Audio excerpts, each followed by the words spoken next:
Good morning. So on to day 28, and what I want to look at today is mental health.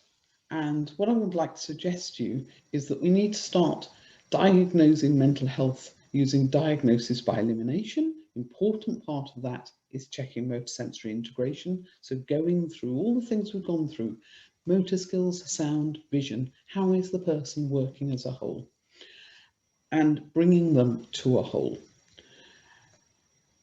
Once you start doing that, you start realizing that it's the differences between the motor sensory integration that cause people to be unsettled. So it's really important to bring people to a calm state. There is nothing mysterious about mental health. It is bringing your body to a calm, coherent state where you can use your prefrontal lobes and think sensibly.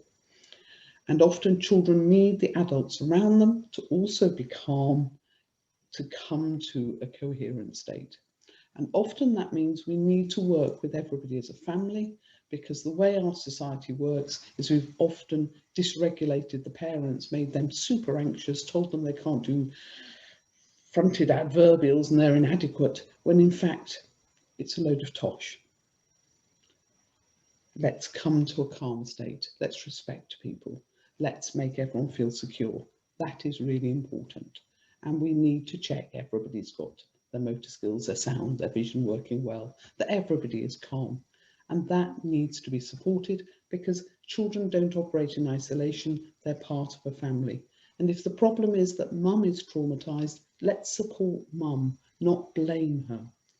And that is important to bring the family and the children to a coherent state. My experience in Britain is we tend to start blaming the parents and making the situation worse. So, as we mentioned before, brains come in two parts roughly. We have a massively developed, slow modern brain, which is fabulous and do incredibly complex things. But we also have an older brain which protects us, but works very fast and can get into fight, flight, freeze and get stuck there because we overthink. And we get into a hyper alert state. For some people, that hyper alert state can become very toxic and simply burn connections in the brain. But there are some people, I'm not even sure you can actually get them out of that state because so much damage has been done by being in that state for years and years. It is really important that we get people to a good state of motor sensory integration, that we keep people calm and we bring people to calm, not bored, calm.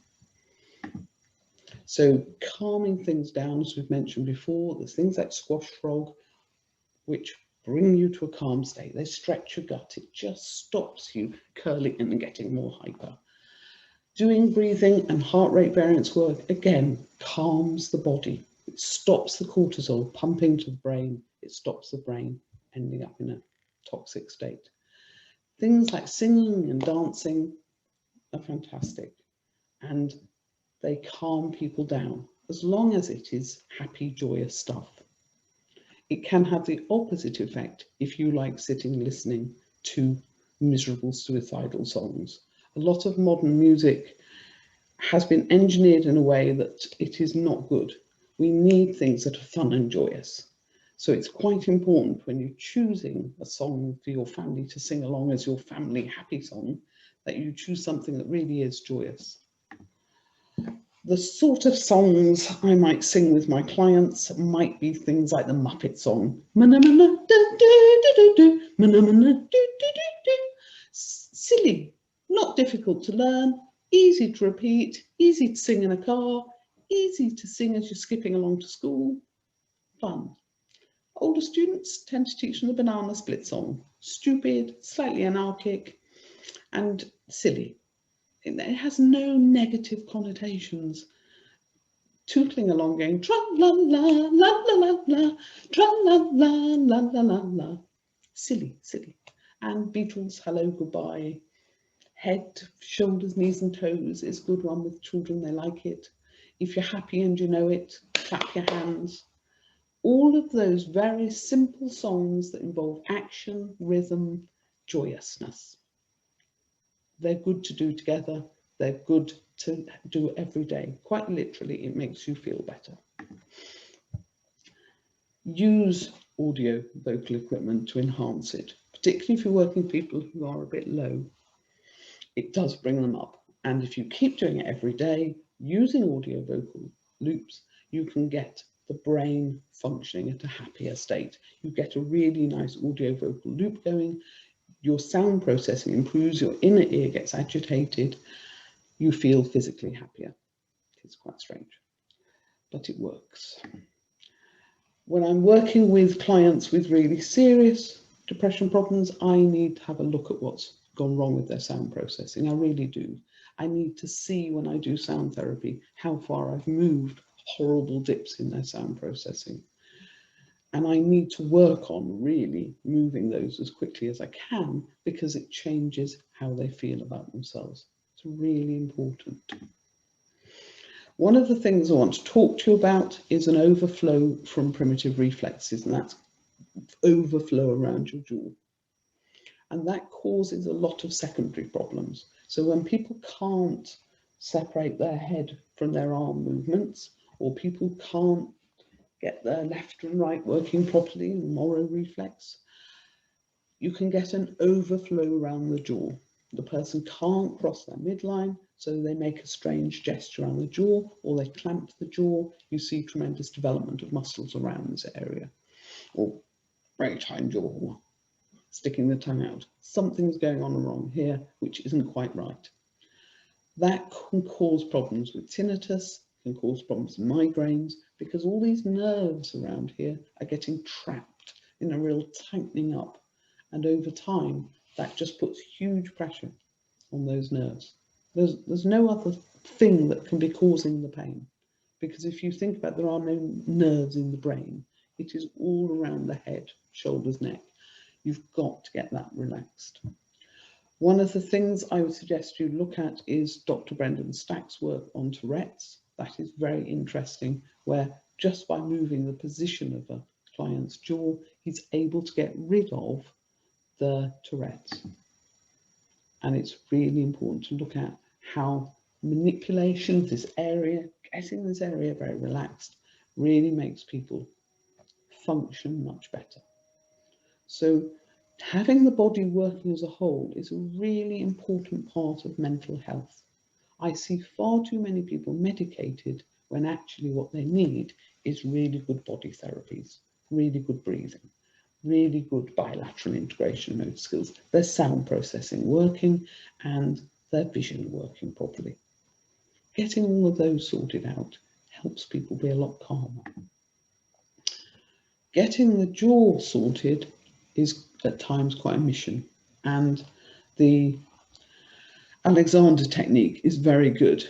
You're lying prone on your back, your hands are on your tummy, you've effectively turned them off. Your legs are up in that inverted V, and you're effectively turning them off. Your head is resting on a small book, and that's enabling your spine to be nice and straight. Your head hasn't dropped backwards. I then ask clients to open their mouths. They're completely relaxing the jaw area.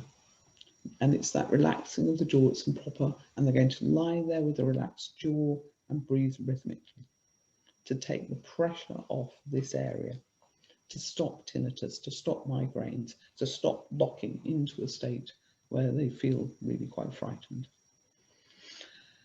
I find that in order to get this to work, I have to get two people working on it. The person that's trying to relax their jaw and somebody to watch them, because if they've really got a habitual problem, within seconds, they'll be back to really tight jaw. And you literally have to keep helping them open the jaw and reminding them to open the jaw and relax it, and reminding them to open the jaw and relax it. And 2 seconds later, you have to remind them to open until they can relax their jaw. As well as doing this, it's worth, well, you need to get to the state where you can shake your head and your jaw is relaxed. So it's called jelly jaw, but it's, and a lot of my clients can't do that at all at the beginning. So learning to relax these muscles, learning to relax the muscles, shoulders, neck, all of this area, relaxing it up, getting it relaxed as the norm and the default. In order to keep that, you have to have sorted out your primitive reflexes. You've had to go back. If you are senior, so I think 40 plus, you are going to probably have to do primitive reflexes all your life to keep them in a good state. They're going to keep reverting. So you need to keep this area. It's a matter of maintenance. Every week, do a few primitive reflex exercises, bring your body back into relaxed state, do constructive rest, really consciously. Your close friends just remind you to keep your jaw relaxed, because it will stop things clamping up again. Other ideas are being in tune. Whether you're a family or whatever, stay in tune. Be listening to each other's needs. Go out of your way to spend time together and do things which are fun and enjoy each other's company. If somebody is constantly outside the group, they will feel unable to connect. They'll feel isolated. They can't recover. If they're in the group and we're really making two-way communication, we're doing things together, we get better. We feel mentally better. I'm a great believer in exercise. I think it solves a lot of things that we go to medicine for in mental health. So just getting up and going for a long walk, and a long walk where you've actually got to look where you're putting your feet. And for clients who are having psychotic episodes, really bad issues with sleep, I often make clients walk 12, 14-hour days. Get them out, get them very exercised, eating stonking great meals, of course, during this. But what you're doing is you're on terrain where they can't micro nap. A lot of people with mental health issues, their sleep is bad, they are actually trudging along, or they're sitting on sofas and they're having micro naps. They get through by micro napping. You stop the micro napping, you make them alert, you make them engaged. You're up a hill, down a hill, climbing over barbed wire fences, anything, up and down Brighton Beach, which is horrendous and rocky, so that by the time they go to bed, the only thing they want to do is sleep. And you get them up the next day and you go out for another walk. And seriously, getting into a block of 14 days, strenuous walking out in the hills, can reset a person's body. Makes an enormous difference. And sitting on a sofa feeling sorry for yourself does not help. It really doesn't. You've got to get people moving. Humans are hunter-gatherers. We move. So the other side of that is sleep. And sleep is really important. And we need to make sure people are getting quality sleep. They're off blue lights. They're staying away from computers and stuff. That they're not over anxious at bedtime. So things like squash frog before bedtime can be very useful, breathing and so on. They're not overthinking, and they get quality sleep, and then they get up in the morning and get doing things. So getting people up, getting people dressed, getting them out being active is important. I see too many people in care homes in my area who, yes, they get them up and dressed, and then nothing happens. Particularly during lockdown, it is unbelievably boring, and those people are closing down. They're in overheated, low oxygenated houses. Windows are never opened really. The heating is on too high. They never do anything. They're not sleeping. It just is not good for a human. And obviously diet, I can't recommend too highly. Cooking from scratch, not buying cheap meats that's full of all sorts of odd additives, staying hydrated, drinking plenty. And keeping in touch with friends, do things in the community. I am very blessed. I live in Croydon. Our council is a disaster zone. It's gone bankrupt. The community have to connect. The community have known for a very long time that if we don't do it, it's not going to happen. And so we have incredibly proactive cafes and pubs. We have park groups who all meet and do things together. We have communities that have had a patch of ground they've come together to cultivate, to make it a community garden where they can all come together and share. We do all sorts of things to try and bring people together, sharing. And of course, those groups, no one's paying you. Everyone comes equally. Everybody comes freely. Everyone is welcome. It doesn't matter if you're a bit rubbish and just spend the whole time talking. Who cares? It's just community. And in my experience, the last thing you should do is think about drugs and alcohol. Get the body to work as a whole. It is really important. And if we want to sort out mental health, we do it proactively. We get the body working. Thank you. Those are my contact details. Please, let's get everybody up, healthy, fit to take part in community, fit to take part in life. Thank you for listening. Goodbye.